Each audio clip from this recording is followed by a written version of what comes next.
प्रिय विद्यार्थियों, आज हम कक्षा 11 हिंदी की पाठ्यपुस्तक अंतरा भाग 1 के गद्य खंड के अध्याय 1 में वर्णित कहानी जिसका शीर्षक है ईदगाह के रचनाकार प्रेमचंद का परिचय प्राप्त करने जा रहे हैं।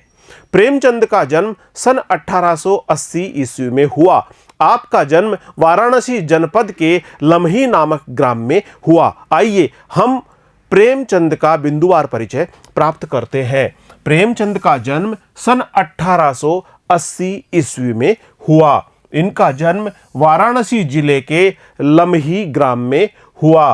प्रेमचंद का जन्म वाराणसी जिले के लम्ही ग्राम में सन 1880 ईस्वी में हुआ। इनका मूल नाम धनपत राय था।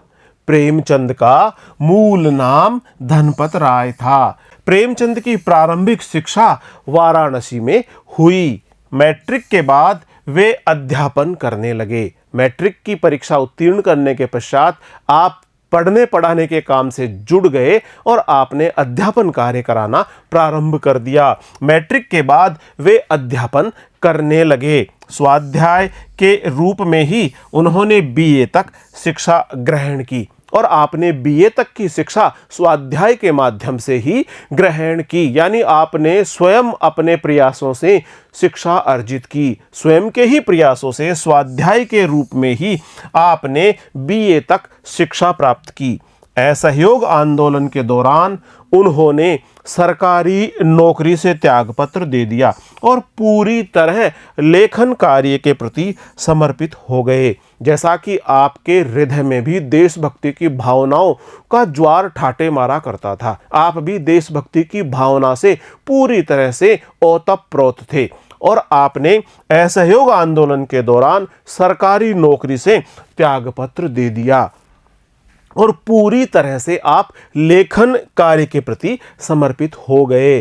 प्रेमचंद ने अपने लेखन की शुरुआत पहले उर्दू में नवाब राय के नाम से की, बाद में हिंदी में लिखने लगे। जैसा कि प्रेमचंद ने सबसे पहले अपने लेखन की शुरुआत उर्दू में की और जब आप उर्दू में लिखा करते थे तब आपने अपना नाम नवाब राय रखा और इस प्रकार से उर्दू में नवाब राय के नाम से आपने लेखन कार्य प्रारंभ किया। बाद में हिंदी में आप लिखने लगे।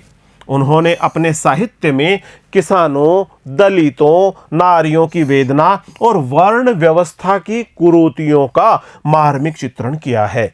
आपने बहुत ही सूक्ष्म एवं पैनी दृष्टि से समाज को देखा। समाज में व्याप्त विभिन्न प्रकार की स्थितियों का अपनी लेखनी के माध्यम से आपने चित्रांकन किया है। अपने साहित्य में आपने किसानों, दलितों, नारियों की वेदना और वर्ण व्यवस्था की कुरीतियों का बहुत ही मार्मिक एवं जीवंत चित्रण किया है। वे साहित्य को स्वांतः सुखाय न मानकर सामाजिक परिवर्तन का एक सशक्त माध्यम मानते थे।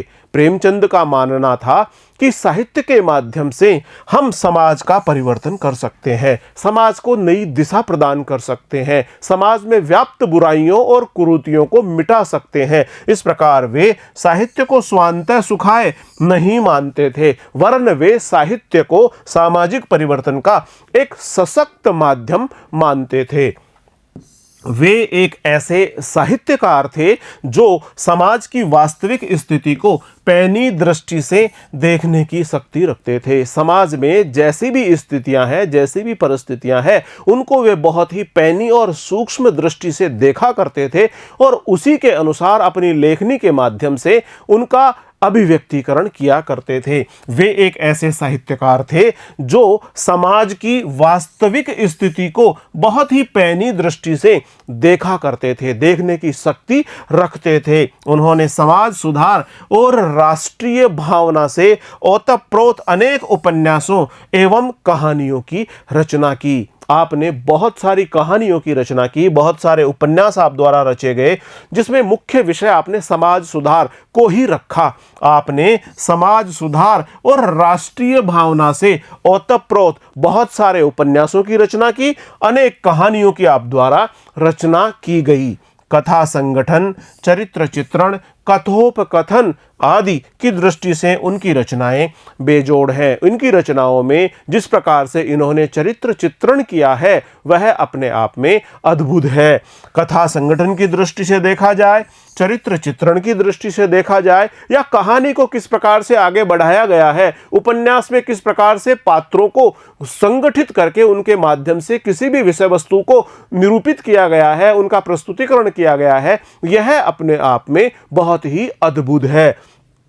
कथा संगठन, चरित्र चित्रण, कथोपकथन आदि की दृष्टि से इनकी रचनाएं बेजोड़ मानी जाती है। उनकी भाषा बहुत सजीव, मुहावरेदार और बोलचाल के निकट है। जो भाषा उन्होंने अपनी रचनाओं में प्रयोग की है वह भाषा बहुत सजीव है, बहुत ही जीवंत सी प्रतीत होती है। मुहावरेदार भाषा का भी आपने प्रयोग किया है और बोलचाल के निकट भाषा को आपने अपनी रचनाओं में प्रमुखता प्रदान की है।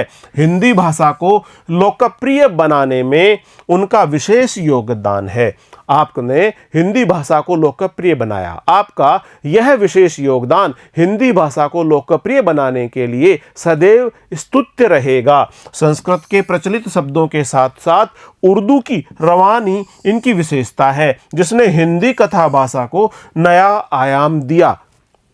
जो संस्कृत के प्रचलित शब्द हैं उनके साथ साथ आपने उर्दू शब्दों का भी बहुत ही खूबसूरती के साथ में प्रयोग किया है। इनकी रवानी इसकी विशेषता है और इसमें जो उर्दू शब्दों का प्रयोग जिस रवानी के साथ किया है, जिस प्रवाह और गति के साथ किया है, वह भी बहुत ही बेहतरीन बन पड़ा है, जिसने हिंदी कथा भाषा को एक नया आयाम प्रदान किया है। उनकी प्रमुख कृतियां इस प्रकार से हैं। आप द्वारा रचित कहानी संग्रह इस प्रकार से है। मानसरोवर 8 भाग में, गुप्तधन 2 भाग में। उपन्यास जो प्रेमचंद द्वारा रचे गए उपन्यास है वे इस प्रकार से है। निर्मला, सेवा सदन, प्रेमाश्रम, रंगभूमि, कर्मभूमि, गबन, गोदान।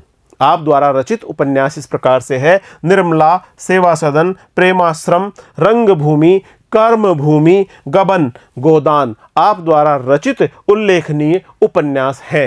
नाटक करबला, संग्राम, प्रेम की वेदी आप द्वारा रचित नाटक है। निबंध विविध प्रसंग 3 खंडों में साहित्यिक और राजनीतिक निबंधों का यह एक संग्रह है।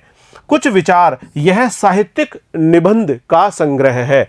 उन्होंने माधुरी, हंस, मर्यादा, जागरण आदि पत्रिकाओं का संपादन भी किया है। इनका निधन सन 1936 ईस्वी में हुआ।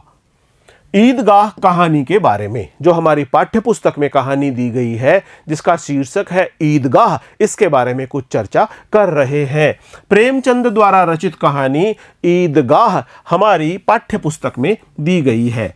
हिंदी में बाल मनोविज्ञान से संबंधित कहानियां बहुत कम लिखी गई है और यह जो कहानी है जिसका शीर्षक है ईदगाह, यह बाल मनोविज्ञान पर आधारित कहानी है। प्रेमचंद उन दुर्लभ कथाकारों में से है जिन्होंने पूरी प्रामाणिकता एवं तन्मयता के साथ बाल जीवन को अपनी कहानियों में जगह दी है। आपने अपनी कहानियों में बाल जीवन को बहुत ही तन्मयता के साथ और बहुत ही प्रामाणिकता के साथ में जगह प्रदान की है। उनकी कहानियां भारत की साझी संस्कृति एवं ग्रामीण जीवन के विविध रंगों से सरोबार है। जैसा कि हमारे देश की बहुआयामी संस्कृति है, इस प्रकार इस बहुआयामी संस्कृति के विविध पक्षों को आपकी रचनाओं के माध्यम से अभिव्यक्ति का अवसर प्राप्त हुआ है। उनकी कहानियां भारत की साझी संस्कृति एवं ग्रामीण जीवन के विविध रंगों से सरोबार दिखाई पड़ती है। ईदगाह प्रेमचंद की इन्हीं विशेषताओं को अभिव्यक्त करने वाली प्रतिनिधि कहानी है।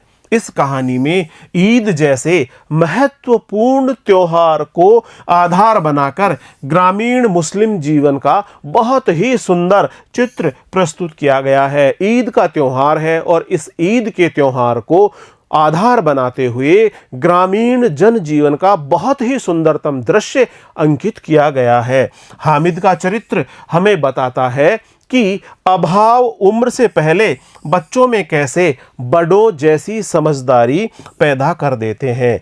मेले में हामिद अपनी हर चाह पर संयम रखने में विजयी होता है।